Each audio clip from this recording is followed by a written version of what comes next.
É tempo de revirar, meu povo, vamos acordar.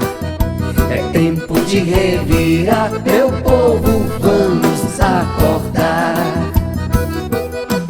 O meu povo anda tonto em pleno dia, em nosso copo transbordou o fel. Nossa mesa tristemente se esvazia, fumaça e cinza mancham nosso céu. Tirado das suas vestes sacerdotais, não aí ainda, mas da igreja do terço, que era caminho para o Forte das Cinco Pontas. Na igreja do terço, então, ela é aberta e lá o Frei Caneca é retirado, se tira dele as vestes sacerdotais, dentro do ritual. É como se fosse uma destituição, O ritual era a da ordenação que ele tinha recebido. Da ordenação. Então, um bispo, um capelão da corte do Rio de Janeiro, que tinha quase funções de bispo, foi mandado pelo imperador para executar isso, para presidir essa cerimônia. Com a força policial ali. Conluio com a força policial. Então ele está lá, Frei Caneca é revestido com todo o hábito carmelita completo, por cima do hábito com a roupa completa de celebração usada na época, a túnica branca, alva, chamada alva, o símbolo, a estola, a casula, e daí então, dentro do ritual em latim, né? Dentro do ritual em latim de destituição, é tirado um a um as vestes sacerdotais, chamando de infame, de perjuro, né? É como se fosse assim, esse que nós vamos matar não é um traidor, um pilantra, não é mais sacerdote, não é mais frei. É um traidor de Deus, da pátria, etc. Com essas palavras ele é destituído de todas as vestes e lá então ele é vestido com a túnica branca. Quer dizer, antes da morte corporal podemos dizer assim que houve um assassinato simbólico litúrgico, da identidade dele. A identidade dele como, né, padre e como religioso. Ele é morto, portanto, como você diz, dentro da sua identidade de padre, de religioso e também de ser humano. Aí foi levado para o forte. Foi levado lá para o patíbulo. Foi levado para o patíbulo e o Frei Carlos de São José sempre acompanhando. O provincial dos Freis Carmelitas. Dos Carmelitas. Ele chega lá, então, é lida a sentença de morte, assinada naquele dia pela comissão militar que presidia os atos. Então foi um inquérito militar. Inquérito militar, policial militar. É lida, então, a sentença da comissão militar, da execução. A condenação à morte. Da condenação por enforcamento. Por enforcamento. Por enforcamento. Então, colocam no patíbulo e chamam o Carrasco para puxar a proceder. O Carrasco se recusa. O Carrasco era um militar? Não era um militar, um civil, mas encarregado fazia essa tarefa. Ele se recusa. O Frei Caneca, esse eu não faço não. Esse eu não mato. De jeito nenhum. Pode me matar, mas eu não vou ser cúmplice. Ele é quase morto, é esbofeteado, é chutado, mas porque o Carrasco se negou a matá-lo. Se negou a matá-lo. A enforcá-lo. Então, mandam retirar 2 sujeitos que estão presos. 2 prisioneiros. São retirados da cadeia com a promessa de que se o enforcassem, seriam livres, teriam a liberdade. Os animados já, poxa, quando chegam e olham que se trata do Frei Caneca. Os 2 prisioneiros também não aceitaram. Não vamos fazer esse indulto não queremos. Esse indulto não queremos. Então o chefe da comissão militar, o brigadeiro, não teve outra alternativa senão o fuzilamento. Porque o fuzilamento é um pelotão e não sabe qual é o tiro verdadeiro que vai matar, não é? Que vai matar, exatamente. É um pelotão. E o fuzilamento pode ser escolhido qualquer um. Quer dizer, ninguém que está assistindo ali sabe quem foi que matou e quem foi escolhido, porque todos eles estão né, com a cabeça, com O rosto chama coberto. isso? O rosto coberto. Uma carapuça, né? Uma carapuça. Pois bem, então é comutada a pena de enforcamento pelo fuzilamento, uma solução encontrada assim de repente para por fim a vida do Frei. E assim ele é fuzilado e a multidão se dispersa. E o corpo Lá enterrado? pelas tantas, chega e é colocado diante das portas fechadas da Basílica do Carmo no Recife, convento vazio, os frades se mandaram, Fugiram. fugiram, se esconderam, saíram, foram para casa dos seus parentes. Então deixaram na porta do convento de portas fechadas, na frente do convento, dentro de um caixote, o corpo dele, Do Frei Caneca. Frei Caneca. Quando chegou a noite, que a cidade serenou, todo mundo se recolheu, o frade, que era capelão da Horteceira, que morava na Horteceira do Carmo, que fica ao lado da igreja do Carmo, né? Levantou-se às escondidas, com a ajuda de outros irmãos, levaram o corpo para dentro e deram sepultamento em local ignorado. E até hoje não se sabe. Ali, no convento do Carmo ou igreja do Carmo? No centro Ali de na Recife? igreja do Carmo. Não se sabe o local preciso. Não se sabe o local. Se foi do jardim, se foi dentro da igreja, certo? Frei Tito. Aconteceu uma coisa interessante. Em 1967, eu tinha 3 anos de idade e morava no Carmo do Recife. Chega lá uma senhora com o marido e mais alguns membros da família vindo de São Paulo, da cidade de São Paulo. Ela chega lá de manhã, no dia de manhã, se apresenta no convento, pede para falar com o superior, que na época era Frei Pio, o prior do convento. Frei Pio Moreira. Frei Pio Moreira. Pede para falar então com o prior e conta a seguinte história. Eu estava dormindo tranquilo, faz um mês mais ou menos de um mês, e sonho com um frade que aparece a mim, vindo andando pouco a pouco até chegar perto de mim e se apresentando como Frei Joaquim do Amor Divino Caneca. Eu quero avisar a senhora e lhe pedir um favor. Dizer aos frades do convento do Carmo do Recife aonde meu corpo foi depositado. Foi aqui neste lugar. Aí mostrou um local, uma parede. Para você. O Frei mostrou para essa senhora em sonho. Em aparição. Em sonho. Certo. Ela se acordou, contou para o marido e achou que devia cumprir essa obrigação, porque disse, foi tão claro o sonho que ela se achou no dever de vir ao Recife. Então não tinham. Eram meio pobres, tiveram que vir de ônibus. Viajaram de ônibus por 2 dias de ônibus, né? Até o Recife, ficaram numa pensão. No dia seguinte, a chegada dela, procuraram então o convento e encontraram o Frei Pio. E disseram que ela tinha vindo para cumprir essa vontade do Frei que tinha aparecido a ela nessas circunstâncias.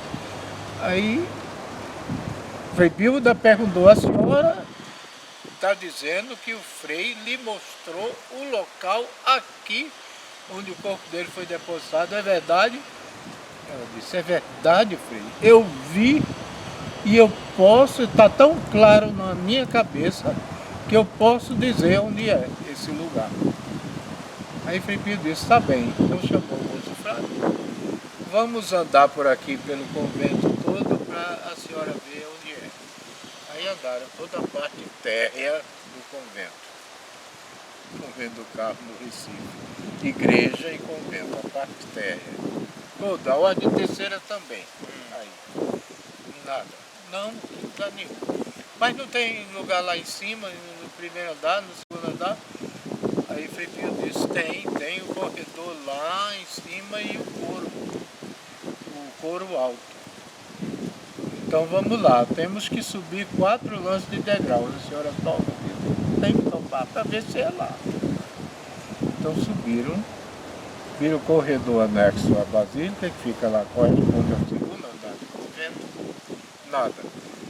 Quando eles adentraram no coro alto, que ela olha para a parede, ela entra pela porta e olha para a parede à esquerda, cai no choro e se ajoelha. Aqui foi essa parede que o Frei mostrou. Aí cai no choro. E após esse episódio? Foi bem, quando foi à noite, Frei Pio contando essa história. Frei Antônio Gonçalves, não sei se você chegou a conhecer, Frei Antônio Gonçalves, que era um dos frades mais antigos na época, e tinha sido seminarista dos anos desde 1920, que ele morava no Carmo do Recife. Primeiro como seminarista, depois como noviço, e disse que ele estava no noviciado em 1920 ou 22. E os frades espanhóis, que ainda estavam vivos, né? Frei André Prat, que na época então era o prior do Carmo do Recife, ele fez uma modificação, uma pintura, a repintura. O Carmo, a Basílica foi toda repintada, né? No estilo neoclássico, que era o estilo da época. E então ele disse que ao retirar o reboco dessa parte do corpo, encontraram um esqueleto em pé, emparedado.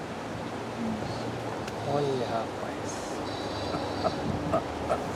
Ele disse, onde botaram esse esqueleto? Eu perguntei a ele. Ele disse, dali, Frei André Prato mandou juntar os ossos e a cabeça e botar tudo no jazigo geral que nós temos lá na sacristia, embaixo do altar, onde fica a imagem da Virgem Peregrina, Nossa Senhora Peregrina. Aquele altar que você se lembra, sim, talvez, então, o altar central da sacristia. Lá dentro tem um ossuário geral, e lá estão esses restos desse esqueleto emparedado em pé.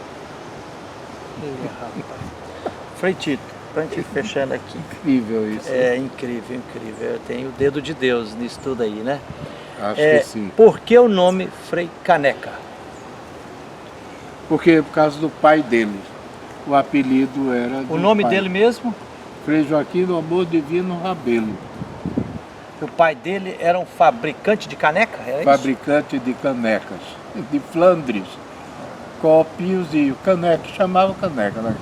De folhas de Flandres. As folhas de Flandres que vinham lá da Bélgica. Né? Frei Tito. Então por isso o apelido dele, do pai, era caneca, fabricante de canecas. Então o apelido do pai passou para o filho também.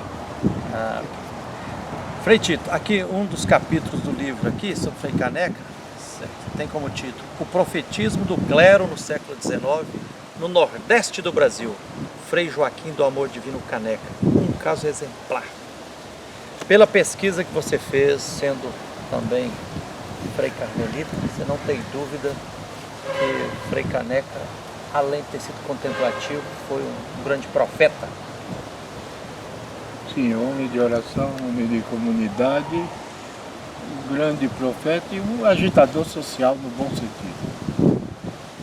Dizem que o quarto dele, pelo menos Frei Romeu Pereira, foi filósofo, não sei se você conheceu, ainda professor de filosofia, um dos frades espanhóis que vieram para cá, e ele era professor de filosofia e de direito, se não me falha a memória, Romeu Pereira. Foi professor do seminário e escreveu uma coletânea, Intelectuais Carmelitas Luso-Brasileiros. uma dessas coletâneas é sobre Frei Caneca. Então, Frei Romeu Pereira defendia que o quarto de Frei Caneca era um quarto no primeiro andar que dava para a rua.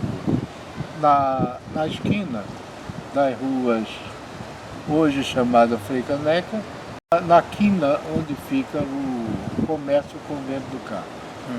Aquela ruazinha pequena. Centro Velho de no Recife. Centro Velho do Recife.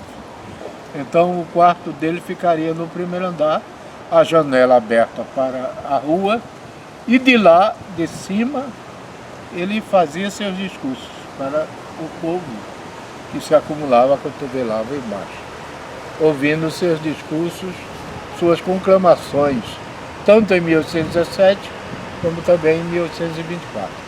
Então Frei Caneca era uma pessoa culta, inteligente, um grande orador, escreveu muito. Foi professor intelectual de também uma das propostas que ele conseguiu aprovar, ele com outros prisioneiros lá em Salvador, foi de fazerem cursos. Como havia vários intelectuais presos lá, então eles organizaram cursos. Dentro da prisão? Dentro da prisão. Quem sabia francês, dava aula de francês para todo o grupo. Quem sabia bem o inglês, dava aula de inglês para todo o grupo. Quem sabia, tinha leituras dos enciclopedistas, como era o caso de Frei Caneca, dava aulas também da filosofia enciclopedista e da filosofia política, e assim por diante. E assim eles distribuíam o tempo, né? O tempo, dando sucessiva, formando um verdadeiro círculo de cultura. E cada um ensinava o que sabia para proveito de todo mundo. E nesse ponto eles eram ajudados também por senhoras da sociedade baiana, né, que incomodadas com a penúria dos prisioneiros, levavam comida, levavam roupas. Haviam as freiras também, irmãs de lá, de Salvador, que levavam também ajuda para eles, rezavam com eles. Frei Tito, o Frei Caneca, então, eu pergunto para você, hoje nesse contexto que nós estamos, que grande parte dos líderes religiosos, sejam padres, bispos, pastores, estão voltando para as sacristias. Quer dizer, o conservadorismo religioso está cada vez mais intenso. De outro lado, politicamente, economicamente, socialmente, estamos tendo assim, também um conservadorismo, tanta opressão e superexploração, não apenas exploração, mas superexploração.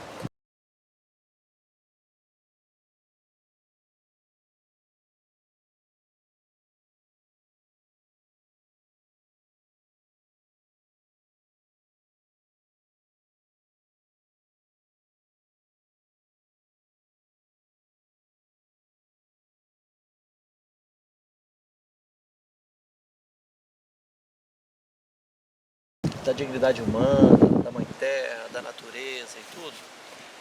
E com esse legado, você experimenta que Frei Caneca hoje precisa ser resgatado, o seu legado espiritual e profético, que é um facho de luz que pode nos inspirar atualmente na nossa missão, seja como frades carmelitas ou para os movimentos sociais. É uma inspiração? É uma inspiração, sem dúvida nenhuma. Uma inspiração, ao mesmo tempo, intelectual e ética, digo eu. Ética no sentido de que o exemplo dele pode nos mover a segui-lo, a imitá-lo, né? Na nossa luta, no nosso compromisso, no nosso comprometimento com a mudança social, com o desenvolvimento do país, com o desenvolvimento igualitário do nosso povo, né?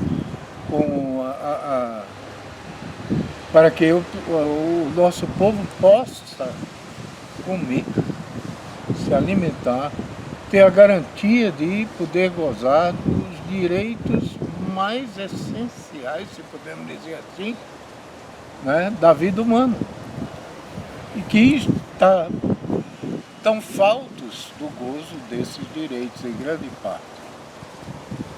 Esse é um dado. O outro dado também intelectualmente, nós temos que relembrar para os nossos contemporâneos exemplos do passado. Que nós não começamos agora. Temos atrás de nós uma trajetória de lideranças, né, de homens e mulheres comprometidos com a mudança, com a felicidade do nosso povo, com o desenvolvimento do povo brasileiro e que arregaçaram as mangas nesse sentido, em vários setores, né? No setor da política, no setor da tecnologia, no setor da ação social, certo? No setor da pregação religiosa, da mudança socio-religiosa e cultural e assim por diante. No setor da educação também, no setor da saúde, da promoção da saúde, de mais educação, de mais lazer, do gozo de mais direitos para a nossa população. Frei Tito, no início da nossa prosa aqui, você começou dizendo que o Frei Caneca, ainda no final do século XVIII, depois se fortalecendo a sua militância a partir da fé, como frade carmelita, que ele se encantou com as ideias liberais. Mas ser liberal naquela época é bem diferente de ser neoliberal atualmente, não é? O que significava de fato? Porque tem gente que fala assim, Frei Caneca era liberal. Nossa, então ele é do lado dos latifundiários, ele é lá dos empresários que querem o fim do Estado, que quer a livre concorrência. Era diferente, não era? Era perfeitamente. Ser liberal na época, o liberalismo na época era o liberalismo, se podemos dizer assim, o liberalismo... Uma força libertária contra o absolutismo. Era o liberalismo libertário. O grande inimigo do liberalismo era o absolutismo. Absolutismo monarquia, poder centralizado, exato, tudo. Sem participação popular. Sem participação popular, o manejo da economia confiada ao pequeno grupo dos grandes proprietários, que eram assim servidores, né, e coadjuvantes da coroa imperial, da máquina administrativa, enquanto que hoje seria o liberalismo democrático socializante. Exato. Podemos dizer. Ou como João XXIII dizia, a instituição da socialização, o incentivo ao processo de socialização, como clamava o Papa João XXIII na Pátio Terris, né? O processo de socialização que deve ser levado adiante, este é o liberalismo de hoje. O ser liberal hoje é ser socializante. Oh, que beleza. Levar a mensagem da socialização para as mudanças das estruturas sociais, para que elas estejam postas a serviço da grande maioria, ou mesmo da totalidade, por que não, do nosso povo, certo? Que beleza. Então aqui, ó, nós recomendamos aqui a leitura desse livro aqui do Frei Tito Bartolomeu Figueroa de Medeiros, né? Meu confrade carmelita, Frei Caneca, Vida e Escritos, da editora CEP. CEP quer dizer Companhia Editorial de Pernambuco. Companhia Editorial de Pernambuco. Aqui está o endereço da CEP. Procurar na internet também, né? Procurar na internet, né? É editora especial do governo de Pernambuco. Portanto, procure na internet, podem pedidos, que aceitam pedidos para... Frei Tito Figueroa, estamos vivendo aqui um momento histórico. 29 de novembro de 2018. Hoje à noite começará aqui na Universidade Federal do Pernambuco, em Recife, o 23º Encontro Nacional das Advogadas e dos Advogados Populares, né? E ter a alegria de ter o Frei Tito Figueiredo, um carmelita aqui, ajudando a resgatar a memória de outro frade carmelita, Frei Caneca. Que beleza! Beleza. Obrigadão, meu irmão. Muito obrigado por essa oportunidade também de divulgar mais uma vez o nosso Frei. Claro. E o pequeno livro que dá alguns traços importantes da vida, do caráter e da produção dele. Né? O que nós proseamos aqui, foi só um aperitivo, né? Aperitivo. Quem quiser ler, obrigado pela atenção. Valeu, Frei. Valeu. Que beleza. O Brasil já expuseram à venda, endividaram a nação covardemente. Dão sim as ordens que o império inventa, aos pobres viram as costas friamente. É tempo de revirar, meu povo, vamos acordar. É tempo de revirar, meu povo, vamos acordar. Cravaram as unhas sobre a terra e sobre o pão, armaram cerco em volta do poder. Mataram Chico, Maria, João, sangraram a rosa e o alvorecer. Derramaram a incerteza em nossa voz, de nossa fé fizeram trampolim.